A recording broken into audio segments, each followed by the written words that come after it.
네, 여러분 혹시 킬러 앱이라고 하는 말을 들어보셨습니까?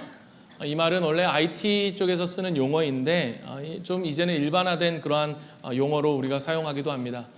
이 말이 어떨 때 쓰이는가 하면 이렇게 시장을 재편하는, 그러니까 어떠한 흐름, 어떠한 역사의 전환점이 되어지는 변화에 결정적으로 영향을 미치는 어떠한 물건 혹은 어떠한 사건 또 어떠한 현상들을 표현할 때에 이것이 킬러 앱이다라고 하는 그러한 표현을 씁니다. 예를 들어서 우리가 종교개혁의 킬러 앱이라고 한다면 금속활자를 이야기할 수 있겠죠. 왜냐하면 그 전까지는 이 어떤 책의 대량 생산이 어려운 그러한 때였을 때 이 금속활자의 발명으로 인해서 성경이 대량 출판이 가능해지고 이 성경이 어떤 특수한 사람들, 그러니까 성직자들만의 소유가 아니라 일반 사람들에게도 들려지면서 모든 사람이 성경을 읽을 수 있게 된 것이 바로 종교개혁의 도화선이 됐죠. 또 아는 것처럼 우리가 1차 산업혁명 같은 경우에 이 킬러 앱은 증기기관의 발명이라고 볼 수 있습니다. 그러니까 증기기관이 발명되면서 이를 토대로 생산력이 급속도로 확장되어지고 교통수단이 발달하면서 1차 산업을 일으키게 됐다라고 사람들은 이야기합니다. 그러니까 오늘 우리가 살아가는 시대는 4차 혁명 시대인데 이 4차 산업혁명의 킬러 앱이다라고 말하는 것을 우리는 AI가 될 것이다라고 이야기하죠. 그렇게 정말로 예상하는 대로 되어가고 있는 것 같습니다. 그런 가운데 좀 흥미로운 기사를 보았는데요. 삼성경제연구소에서 예전에 나온 책 중에 CEO 징기스칸 유목민에게서 배우는 21세기 경영전략이라고 하는 책에 이런 말이 있었습니다. 어떤 학자는 지난 1000년 동안 가장 위대한 발명품 중에 하나를 등자라고 했다. 여러분, 등자가 생소한 이름인데 여러분 화면에 보이는 것처럼 이 등자는 우리가 잘 아는 이 말의 안장을 이야기합니다. 그러니까 말을 탈 때에 두 발을 디디기 위해서 이렇게 말의 그 등 위에 채우는 것을 우리가 등자라고 하는데요. 여러분, 이게 원래 있었던 것이 아니라고 해요. 그런데 이게 언제 했느냐? 중세 유럽 전쟁을 할 때에 이 말에서 떨어져서 죽는 사람들이 그렇게 많았다고 합니다. 그때 이 중세 유럽의 프랑크 족장 중에 샤를 마르텔이라고 하는 사람이 있는데 이 사람이 이 자기 병사들이 너무나 많이 말에서 떨어져서 죽는 것을 보고 고민하다가 이 중국에 등자라는 게 있다라는 것을 알게 되고 그것을 개조해서 자기 병사들에게 공급을 한 것입니다. 그랬더니 이 말에서 떨어지는 병사가 없고 심지어 방향을 자유롭게 조절할 수 있게 되고 두 발을 딛고 서서 말을 탈 수 있게 됨으로 인하여서 이 손의 자유함이 생기니까 여기에 칼과 창을 자유롭게 쓸 수 있게 된 거예요. 그래서 이 샤르 마르텔의 군대가 가는 곳마다 전쟁에서 승리를 하게 되는 데 있어서 이 등자가 굉장히 결정적인 역할을 했다라고 하는 겁니다. 그러면서 이 기마병의 존재가 점점 커지고 중요해지고 그 기마병들을 인솔하는 기마 부대장들이 굉장히 중요한 역할을 했겠죠. 그 사람들에게 새로운 어떠한 계급을 주고 또 그들에게 어떠한 적당한 보상을 주기 위해서 땅이 필요했기 때문에 이 땅을 어디서 구하느냐? 그 중세시대에 갖고 있었던 많은 땅을 소유했던 교회의 땅을 몰수하여서 그들에게 주면서 점차 이 봉건 제도가 생겨나기 시작했다. 그래서 후에 이 역사학자인 린 화이트라는 분이 이런 얘기를 했다고 해요. 등자같이 간단한 발명품이 그렇게 큰 역사의 지각 변동을 일으킨 경우는 거의 없었다. 그러니까 아주 작은 우리 요만한 이 말 위에 쓰이는 이 등자로 인해서 그 결국 역사의 흐름이 재편되어지는 그러한 결정적인 그러한 역할을 했던 게 바로 이 등자. 여러분, 우리가 좀 우리의 인생을 좀 생각해 보면 우리의 인생에도 이러한 킬러 앱이다라고 말하는 알 수 있는 그러한 순간과 그러한 것들이 있었을 것입니다. 어떠한 상황이나 어떠한 사건 또는 어떠한 것이 정말로 작고 미미해 보였지만 이 등자처럼 그러나 우리의 삶을 이전과 이후로 나누고 그 지금까지도 여전히 우리의 삶을 영향을 미치는 정말로 킬러 앱처럼 중요한 것이 하나가 있다면 그것이 무엇일까? 그것이 바로 여러분 오늘 제가 여러분에게 이야기하고 싶은 것인데요. 그것이 바로 말씀이라는 것입니다. 말씀. 여러분, 하나님의 말씀을 가리키는 여러 가지 말들이 있는데요. 그 가운데 캐논이라고 들어보셨습니까? 이 캐논, 우리말로는 정경이라고 이야기합니다. 정경이라고 하는 이 캐논, 이 말은 무엇이냐? 바로 기준, 잣대를 이야기합니다. 즉, 그 말씀이 우리의 삶의 잣대, 즉 기준이 된다는 것입니다. 여러분, 그런 의미에서 우리가 생각해 보면 모든 사람에게는 나름대로의 삶을 움직이는 말씀이 있습니다. 이건 교회를 다닌 사람만이 아니죠. 그 사람 각각의 마음을 움직이는 어떤 기준, 말씀이 있다는 거예요. 그리고 그 사람은 그 기준에 따라서, 말씀에 따라서 살아갑니다. 그리고 결국 그 말씀이 가르치는 것을 추구하며 살아가는 삶, 그게 바로 예배죠. 그러니까 그 예배를, 그것을 예배하는 삶을 살아가는 거예요. 가치 있다 생각하는 것을 가치 있게 여기며 살아가는 거죠. 오늘 이 사마리아 여인의 가슴에 예수님의 말씀이 들어오는 순간 그것은 그녀에게 킬러 앱이 되었습니다. 예배에 대한 예수님의 말씀이 이 여인에게는 엄청난 충격의 말씀이었던 거예요. 그녀의 세상을 뒤집는, 그녀의 삶을 완전히 뒤바꾸어지는 혁명적인 말씀이었습니다. 그 말씀이 무엇이냐? 예배란, 예수님 말씀하시죠. 이곳저곳에서 드리는 게 중요한 게 아니다. 신령과 진정으로 예배하는 것이다. 여러분, 오늘 이 말을 오늘날 우리의 말로 조금 바꿔서 의역해서 우리가 이야기를 한다면 이렇게 말할 수 있을 것 같습니다. 예배는 단지 예배당이라고 하는 공간 속에서 드리는 것이 전부가 아니다. 내가 살아가는 삶의 현장에서 그 말씀의 열매를 맺는 것, 말씀이 우리의 기준이 되어, 말씀이 질서가 되어 내 삶을 다시 재정립하도록, 재편하도록 나를 내어드리는 것이 예배다. 삶에서, 가정에서 그러한 일들이 일어나야 하는 것이다. 매일 모든 삶의 순간 가운데서 그래서 하나님께 물으며 그 말씀 가운데 일상을 살아가는 것이 예배다. 우리는 이렇게 이야기할 수 있을 것입니다. 바로 이 이야기가 이 여인에게 있어서는 뭔가 처음부터 들어야 할 본래적이고 본질적인 이야기였던 거예요. 그녀가 오랫동안 그 영혼이 갈망해왔던 그 이야기를 들은 것입니다. 그러자 여러분, 이 이야기를 들은 이 여인이 뭐라고 이야기하느냐? 오늘 25절의 말씀을 보십시오. 여자가 이르되 메시아 곧 그리스도라 하는 이가 오실 줄을 내가 아노니 그가 오시면 모든 것을 우리에게 알려주시리라. 여러분, 사마리아 사람들은요, 신명기 18장에 보면 모세가 이런 얘기를 합니다. 나와 같은 선지자가 올 것이다. 그 신명기 18장 말씀을 그들이 그대로 붙들고 믿고 있었습니다. 모세와 같은 선지자가 올 것이다. 그들이 믿는 메시아를 그들은 뭐라고 불렸느냐? 타헤브라고 하는 독특한 말로 그 메시아를 기다렸는데 이 타헤브를 그들이 기다려왔던 거죠. 무엇보다 여러분, 이 여인처럼 이 세상에 정말 소망이 없을 것 같은 사람일수록 더욱더 간절히 그 메시아를, 그 타헤브를 기다렸을 것입니다. 그랬던 그 여인이 이 예수님을 만나자 뭐가 됩니까? 이 타헤브가 예수님이구나 라고 하는 이 사실을 깨달은 거예요. 그 깨달음 가운데 있는 여인에게 예수님이 뭐라고 말씀하시느냐? 26절을 보십시오. 예수께서 이르시되 내게 말하는 내가 그라 하시니라. 내게 말하는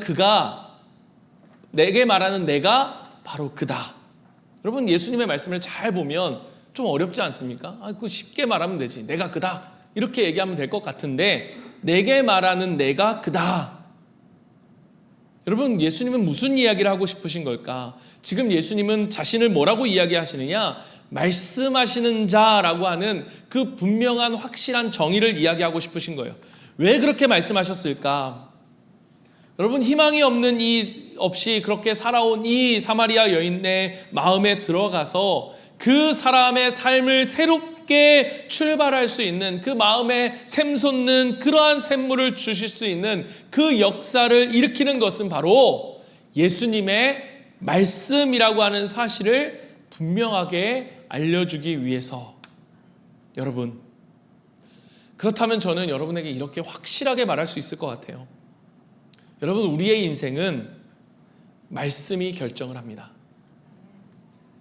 어디 대학을 나왔느냐, 어디 직장을 갔느냐, 여러분의 부모가 얼만큼의 재산을 물려주었느냐, 여러분, 그것이 우리의 인생을 결정하는 것이 아니라 말씀이 우리의 인생을 결정합니다.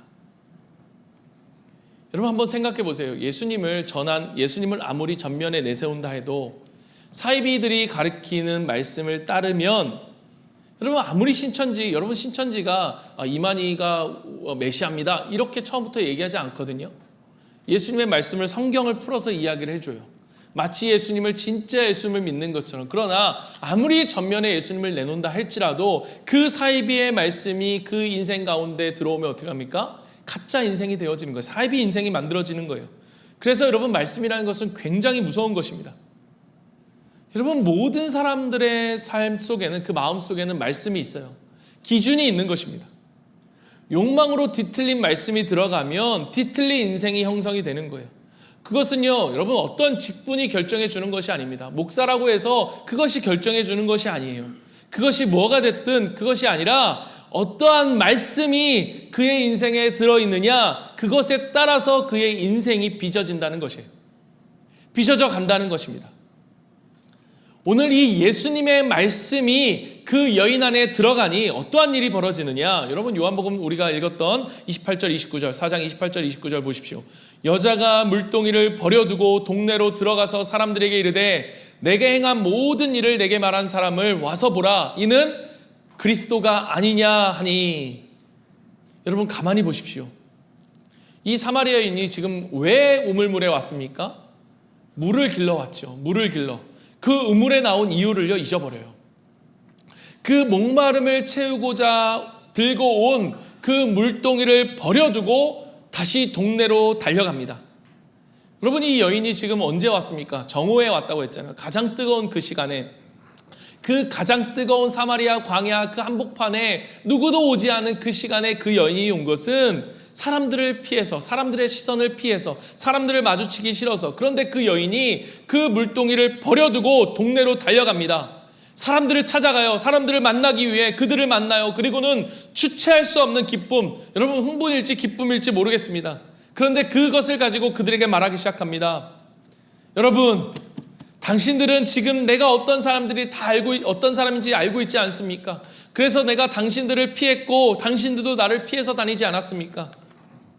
네, 맞습니다. 저는 그런 여자입니다. 그런데 지금 내가 방금 누군가를 만났는데 처음 보는 사람이었습니다. 그런데 그는 이미 내가 누구인지를 알고 있었어요. 내 마음 깊은 곳까지 꿰뚫어 보고 있었습니다. 나는 그 앞에서 정말로 발가벗은 것 같았습니다. 마치 하나님 앞에 서 있는 것처럼 말이죠. 저는 그분이 우리가 기다려온 타헤브, 메시아라고 생각합니다. 여러분, 예수님의 말씀이 그 여인 속에 들어가니까 그 여인이 어떻게 되어집니까? 그 수치와 목마름에 살아가던 그 여인이 뭐가 됩니까? 선지자가 된 거예요. 그 예수님의 말씀이 그녀의 인생의 킬러 앱이 된 것입니다. 자신의 수치, 부끄러운 그 수치를 자신이 스스로 인정하고 그것을 드러내고 그럼에도 불구하고 나를 받아주셨다는 그 하나님께 받아들여졌다라는 것으로 인해서 그의 인생이 기쁨으로 충만하게 되죠. 여러분, 그리고 그 기쁨은요 절대로 혼자 간직하게 내버려 두지 않아요. 내가 그렇게 굶주리고 그렇게 목말랐던 것처럼 모든 사람들 안에 이 목마름이 있음을 깨닫게 합니다. 그리고 그들에게 그것을 알려주고 싶어서 참을 수 없는 열망이 그 안에 솟아나게 되는 거예요. 여러분, 복음은요 이렇게 우리로 하여금 그 예배자의 자리, 그 참된 가치이신 예수님을 예배하는 그 자리에서 우리로 하여금 세상으로 나아가게 하는 거예요. 이것이 바로 복음의 특성입니다. 그리고 그 여인을 움직였던 예수님의 마음은, 예수님의 말씀은요 30절에 보십시오. 30절에 보면 뭐라고 합니까? 그들이 동네에서 나와 예수께로 오더라. 이 여인이 만난 사람들의 마음 속에도 그 예수님의 말씀이 들어가 그들을 움직이기 시작합니다. 여러분, 지금 이 여인은요 사람들을 그렇게 움직일 만한 그러한 존재가 아니에요. 그리고 여러분, 사실 우리가 잘 알고 있지만 사람들이요 그렇게 사람들이 말을 듣고 쉽게 움직이거나 그렇게 바뀌지 않아요. 여러분, 우리 잘 알고 있잖아요. 그런데 하물며 이 여인 같은 여인이라면 더 그렇죠. 힘이 없겠죠. 그렇다면 과연 이런 것은, 이 힘은, 이 사람들을 움직일 수 있는 힘은 어디서 비롯된 것일까? 여러분, 무엇일까요? 바로 변화입니다. 변화. 여러분, 변화보다 강력한 말은 없어요. 변화된 사람의 말 속에는 힘이 있는 거예요. 도대체 저 사람을 어떻게 저렇게 변화시킬 수 있는 것은 과연 무엇이었을까? 뭐가 저 사람을 저렇게 변화시켜 놓았을까? 그들은 이전에는 그녀에게 없던 새로운 말씀이 목마름에 갇혀있던 이 여인에게 들어가서 이 새로운 창조의 역사를 일으킨 것을 그들은 깨닫게 된 거예요. 알게 된 것입니다. 그 새 창조의 힘이 여인으로 하여금 자신을 멸시하던 사람들에게 달려가게 한 거예요. 그들 앞에서 변화된 자신에 대하여, 아니 자신을 변화시킨 그분에 대해서 말하게 한 것입니다. 그 결과 그 변화된 여자가 전하는 그 말씀이 그 이야기를 들은 사람들 안으로 들어가 일하기 시작합니다. 39절을 보십시오. 여자의 말이 내가 행한 모든 것을 그가 말하였다 증언하므로 그 동네 중에 많은 사마리아인이 예수를 믿는지라. 아멘. 여러분, 이 말씀이 어떻게 합니까? 이 말씀이 결국 믿음의 대상, 곧 예배의 대상을 찾아가게 하는 것입니다. 아까 말했잖아요. 여러분, 모든 사람에게는 어떤 말씀이 있다. 어떤 사람에게는 돈이 최고야 라고 하는 말씀이 그들 가운데 있고요. 어떤 사람에게는 뭐니 해도 사람은 명예가 최고지, 어떤 사람에게는 성공이 최고지, 어떤 사람에게는 취업이 최고지, 어떤 사람에게는 공부가 최고지. 그래서 공부를 잘하게 하게끔 하는 것으로 추구하게 하고, 성공하게 하는 삶을 추구하게 하고, 돈을 향하여서 추구하는 삶을 살아가게 하는, 즉 자기가 가치 있다 생각하는 것을 예배하게 하는 거예요. 돈을 찾아가고, 사람을 찾아가고, 결국 성공을 찾아가게 하고. 그런데 여러분, 이 사람들 안에 예수님의 말씀이 들어왔을 때 그들이 누구를 찾아갑니까? 바로 예수님을 찾아갔던 거예요. 말씀이 믿음의 대상, 곧 예배의 대상을 찾아가게 하고, 그리고 그들이 원래 예배해야 하는 예수님을 찾아감으로써 그들의 인생이 변하게 되어지는 거예요. 여러분, 바로 인생의 회복은 여기에 있습니다. 예배하지 않아야 될 대상을 예배함으로 망가져버린 이 인생이 이제는 진정으로 예배할 대상을 찾음으로써 그 인생이 회복되어지는 거예요. 여러분, 40절 41절을 보십시오. 사마리아인들이 예수께 와서 자기들과 함께 유하시기를 청하니 거기서 이틀을 유하심에 예수의 말씀으로 말미암아 믿는 자가 더욱 많아 그들이 예수님을 믿게 되었다고 성경은 말합니다. 여러분, 그 믿음은 어디로부터 옵니까? 예수님과 함께 이틀을 유함으로써, 즉 말씀을 들음으로 형성된 믿음이에요. 예수님의 말씀을 통해 그들이 예수님을 믿게 된 거예요. 여러분, 그래서 그들이 어떻게 고백하느냐? 42절 보십시오. 그 여자에게 말하되 이제 우리가 믿는 것은 내 말로, 너의 말로 인함이 아니니 이는 우리가 친히 듣고 그가 참으로 세상의 구주신 줄을 알미라 하였더라. 아멘. 할렐루야. 여러분, 누가 전한 말씀이건 결국 그 예수님의 말씀은요, 그 인생을 예수님께로 가게 합니다. 만약 다른 곳으로 가게 한다면, 자신의 욕망으로 이르게 한다면 어쩌면 여러분 그것은 예수님의 말씀이 아닐 가능성이 커요. 말씀은 반드시 우리로 예수님께 나아가게 합니다. 그리고 그 예수님께 나아가면 그때 예수님은 우리를 어디로 데려가시느냐? 여러분, 우리를 어디로 데려가시느냐? 다시 우리를 세상으로 가게 하시는 거예요. 세상으로 나아가게 하시는 거예요. 그런데 그 세상이 이제는 이전과는 완전히 달라지는 거죠. 그 세상, 우리가 다시 가는 일터, 우리의 다시 가는 그 가정, 우리의 삶의 자리가, 그곳에서 하나님의 나라가 펼쳐지게 되는 것입니다. 예수님의 말씀이 내 인생과 나를 둘러싼 모든 현실 속에서 세일을 행하게 하는 그 킬러 앱이 되는 것입니다. 이제 거의 다 우리가 왔습니다. 여러분, 우리가 한 가지만 더 묵상하면 되는데요. 27절을 보십시오. 여러분, 27절을 보면 여러분, 사실 이 흐름 가운데 가장 좀 어색한 몇 군데의 흐름들이 있는데 27절을 보면 사실 없어도 되는 말씀이 아닌가, 저는 그런 생각이 들었습니다. 왜냐하면 그런데도 불구하고 요한이 이것을 굳이 설명하거든요. 27절을 보십시오. 이때의 제자들이 돌아와서 예수께서 여자와 말씀하시는 것을 이상히 여겼으나 무엇을 구하시나이까? 어찌하여 그와 말씀하시나이까? 묻는 자가 없더라. 여러분, 왜 안 물었겠습니까? 왜 안 물었을까요? 관심이 없으니까. 관심이 없는 거예요. 여러분, 그렇게 대화가 계속 되어지는데요. 31절에 보십시오. 이 여인이 뭉뚱이를 버려두고 동네로 들어가서 사람들을 만나고 많은 사람들이 예수께 나오는 그 가운데 여러분, 제자들이요, 31절에 보면 그 사이에 제자들이 청하여 이르되 랍비여 잡수소서. 예수님이 배고프실 거라고 생각을 했던 것 같아요.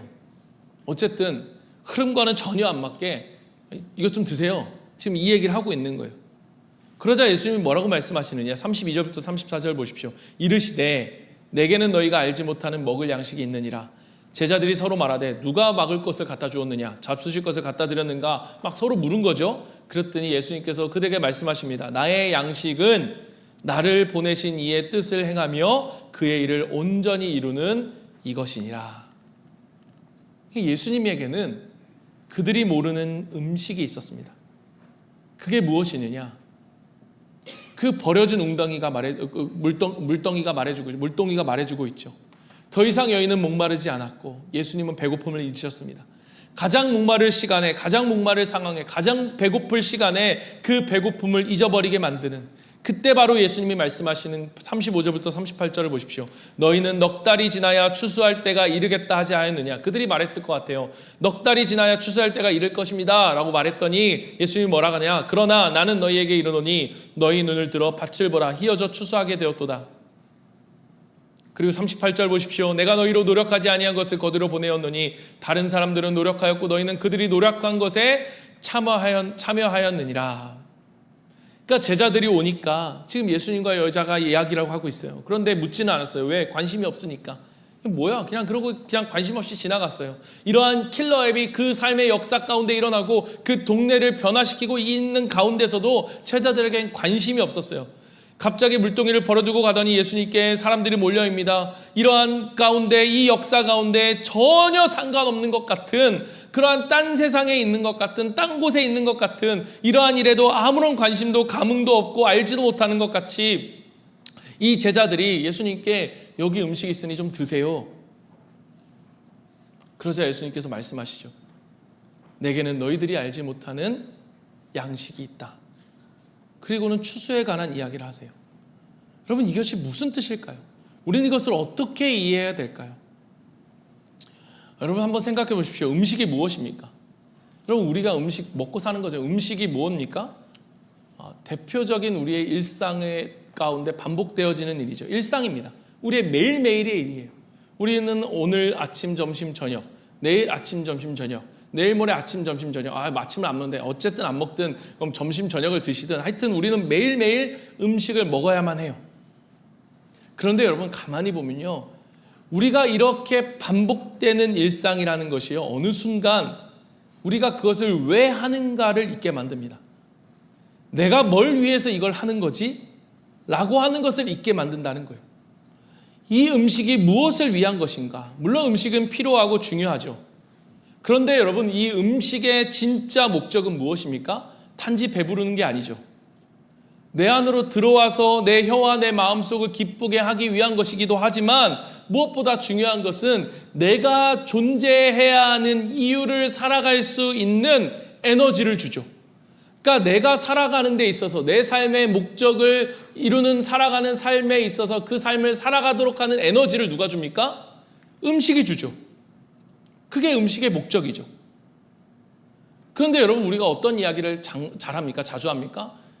다 먹고 살기 위해 하는 거지. 먹고 사는 게 중요하지. 그래서 먹고 사는 게 힘들어서 먹고 사는, 그래서 우리가 먹고 살기 위해서 먹고 사는 것, 먹는 것 자체가 우리가 존재의 이유가 아니잖아요. 먹고 사는 이유, 존재의 이유가 뭐예요? 먹고 사는 이유, 그게 우리가 다른 말로 말하면 고상한 말로 하면 부르심을 받은 목적이죠. 그 먹고 사는 그 부르심의 목적. 그래서 그 부르심의 목적대로 살아가도록 우리에게 에너지를 줄 때 음식은 그 목적을 달성하는 것입니다. 그게 34절의 말씀인 거예요. 여러분 보십시오. 예수께서 이르시되, 어려운 말로 써있어서 우리가 어렵게 느껴지는데 보십시오. 예수님께서 이르시되 나의 양식은, 이게 무슨 말이냐? 내가 먹는 이유는, 내가 먹고 사는 거는, 내가 이걸 먹는 거는 나를 보내신 이의 뜻을 행하며 그의 일을 온전히 이루는 이것이니라. 내가 먹는 이유는, 내가 먹고 사는 이유는 그냥 살기 위해 먹는 게 아니라, 내가 이렇게 먹는 이유는 하나님이 부르신 아버지의 뜻을 온전히 이루기 위한 것이야 라고 많은 이 말씀을 하시는 거예요. 여러분, 그렇다면 여러분, 제자들이 무엇을 위해 부름을 받았습니까? 제자들이 먹고 사는 이유가 무엇입니까?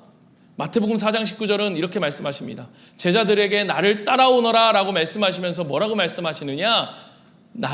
내가 너희를 사람을 낚는 어부가 되게 하리라 하시니. 뭐랍니까? 너로 하여금 사람을 낚는 어부가 되게 할 거야. 즉 사람을 살리는 자로, 즉 추수하는 자로 그들을 부르신 거예요. 만약 그 일이 달성되는 중이라고 한다면 우리가 먹고 사는 것, 즉 음식의 목적은 이미 달성된 거죠. 우리가 먹는 이유가 뭡니까? 추수하기 위해서, 사람을 살리기 위해서. 그래서 예수님은 지금 너희가 알지 못하는 음식이 내게 있다라고 하는 이 말씀을 하고 계신 거예요. 그런데 제자들이 뭐라고 이야기하느냐?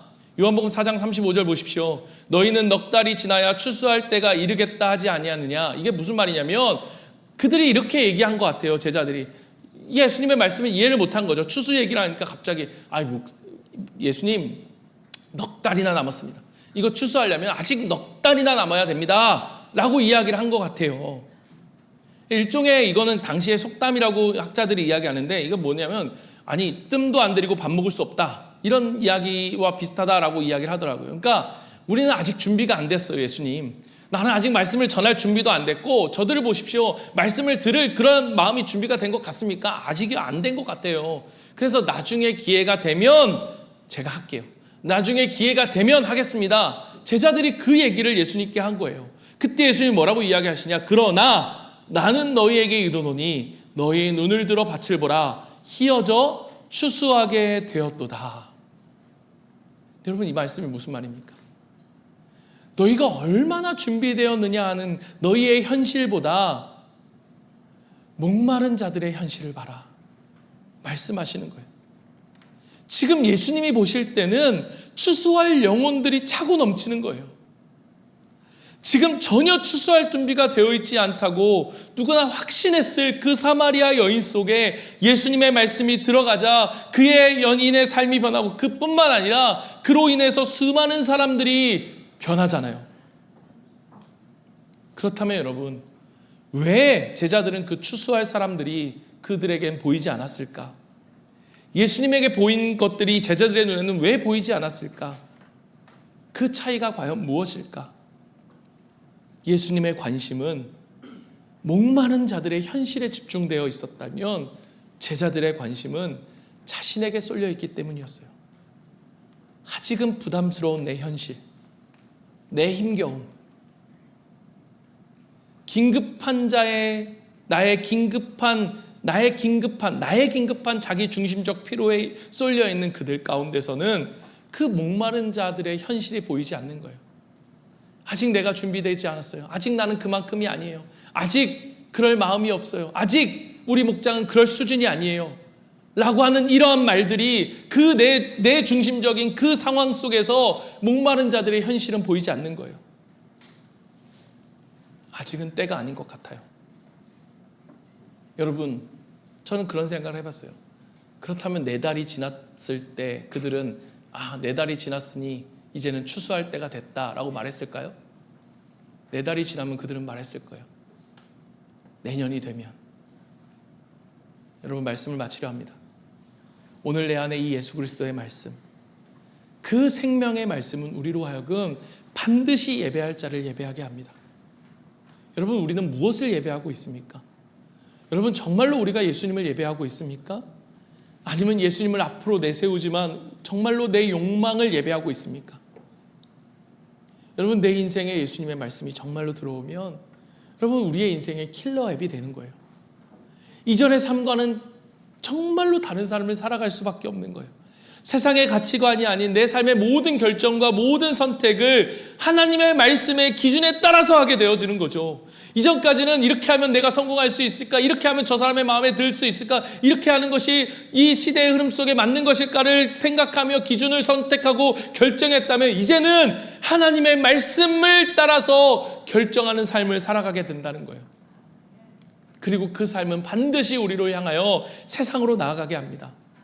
복음은요, 반드시 내 안에 머물러 있지 않아요. 복음은 반드시 내 목마름을 채운 내 인생을 변화시킨 이 복음은 그 복음이 필요한 자들, 목마른 자들, 굶주린 자들, 추수한 자들을 찾아가고 내 영혼 속에서 끊임없이 외치고 있기 때문이에요. 솟아나는 샘물이 되기 때문인 것입니다.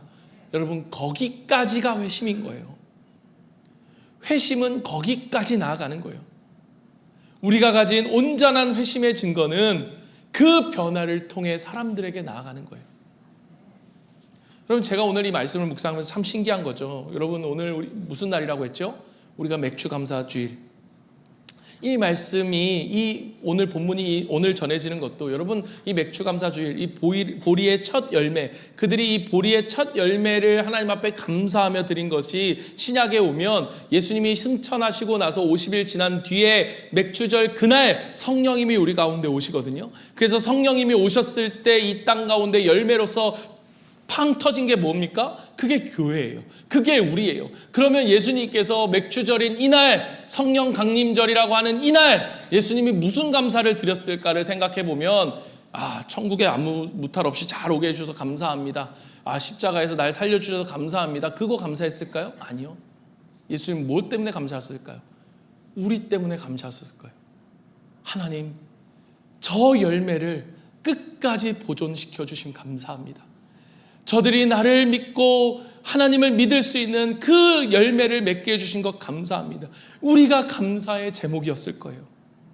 여러분, 제가 오늘 여러분에게 감사의 제목들을 써내라라고 이야기했을 때 여러분 어떤 감사를 드렸습니까? 저는 우리가 건강을 주신 것도 너무너무 감사하고, 우리의 사업을 잘하게 해주신 것도 감사하고, 우리 자녀들을 잘되게 해주신 것도 너무너무 감사한 것 너무너무 좋아요. 그러나 여러분, 우리가 더 나아가 우리 가운데 정말로 진정한 변화된 예배자의 인생으로서의 우리가 드려야 될 감사가 있다면 여러분, 그것은 바로 나로 하여금 열매 맺게 하신 인생들에 대한 그 추수를 하여서 우리로 맺게 하신, 그 섬기게 하신, 그 사랑으로 섬길 수 있는 사람을 주신 것에 대한 감사의 고백이 우리 가운데 넘쳐나는 것. 여러분, 그것이 우리가 진정으로 드려야 될 풍성한 감사의 제목인 것입니다. 여러분, 우리는 이 땅에 이 어두운 세상의 빛입니다. 오늘 우리 속에 이 말씀이 들어오셔서 우리의 삶을 변화시키시는 킬러앱이 되고, 누군가에게 내 인생을 변화시킨 그 예수님의 말씀을 전해서 그들의 인생 또한 그 예수님의 말씀이 킬러앱이 되어서 그들의 인생이 참된 가치와 행복을 따라 예수님을 예배하는 인생이 되어지는 그러한 은혜의 역사가, 그러한 참된 회심의 역사가 우리 모두 가운데 있기를 간절히 소망합니다. 우리가 이 시간 잠시 주신 말씀을 좀 생각하는 시간을 갖습니다. 여러분, 우리가 말씀을 생각하면서 이 시간 하나님 앞에 결단과 헌신으로 나아갑시다. 이 시간에 우리가 들은 말씀 다 기억할 수 없을 거예요. 그러나 그냥 넘어가면 아무런 남는 것이 없겠지만 들은 말씀 가운데 여러분 도전 말든 한 말씀이라도 여러분 적고, 그리고 붙들고 또 기도하며 헌신하며 결단하며 나아가면 정말로 한 주간 성령님께서 우리의 삶을 변화하도록 역사하실 것입니다. 내 안에 무엇이 있는가? 여러분, 세상의 말이 내 안에 있습니까? 아니면 예수님의 말씀이 내 안에 있습니까? 무엇이 내 삶의 기준인지 정직히 여러분 바라보십시오. 내가 먹고 사는 이유가 무엇인지, 나의 예수님처럼 정말로 목마른 영혼들을 내가 바라보고 있는지, 아니면 여전히 내 생각과 내 기준에 사로잡혀 정말로 추수할 일꾼들을 바라보고 있지 못하지는 않는지, 오늘 말씀을 통해 주님의 음성을 듣고 또 결단하고 헌신하는 그러한 시간이 되기를 바랍니다.